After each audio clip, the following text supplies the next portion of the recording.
1. Today's video will cover the top 5 employment changes that are expected under the new government for those working in the UK, whether you are on a visa sponsorship, an immigrant, or not.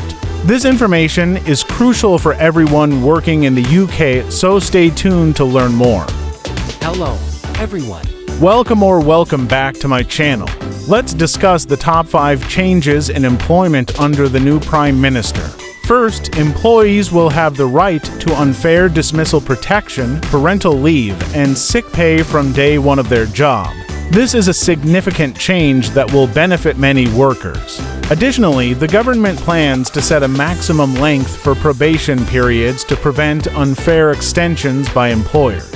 These changes will ensure that employees are treated fairly and have proper protections in the workplace.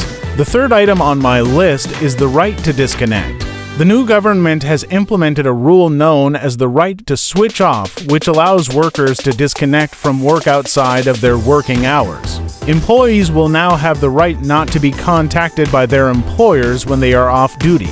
This means no emails, calls, or messages after work hours. I find this to be fantastic as it promotes work-life balance. This rule is already in effect in some European countries like Belgium and Ireland, but it is just being introduced in the UK. In the UK, people are often expected to be available at all times, so this change is significant. If your employer sends you an email at, say, 10 p.m., that is no longer allowed. Moving on to number 4 on the list, we have 0 hours contracts. This type of contract has been reformed in the past, but the new government plans to introduce additional rules to prevent their misuse. 0 hours contracts do not guarantee any hours of work, but workers are expected to be available when needed. This imbalance is unfair, so the new rules will ensure that these contracts are not used in an unfair manner. Instead of completely banning 0 hours contracts, the new regulations will set minimum standards for them. Workers will have the right to a contract that reflects the hours they typically work based on the last 12 weeks. Employers will need to monitor their use of 0 hours contracts to ensure compliance with the new rules. Lastly, we have fire and rehire practices. The new government has introduced rules to regulate these practices effective from July 18, 2024.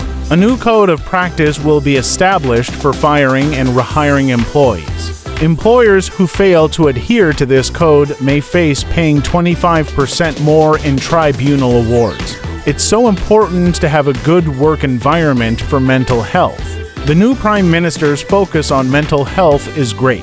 It's tough to spend most of your life at work, so it's important to have protections in place for employees. I think these new laws will make a big difference for a lot of people. Let me know what you think in the comments.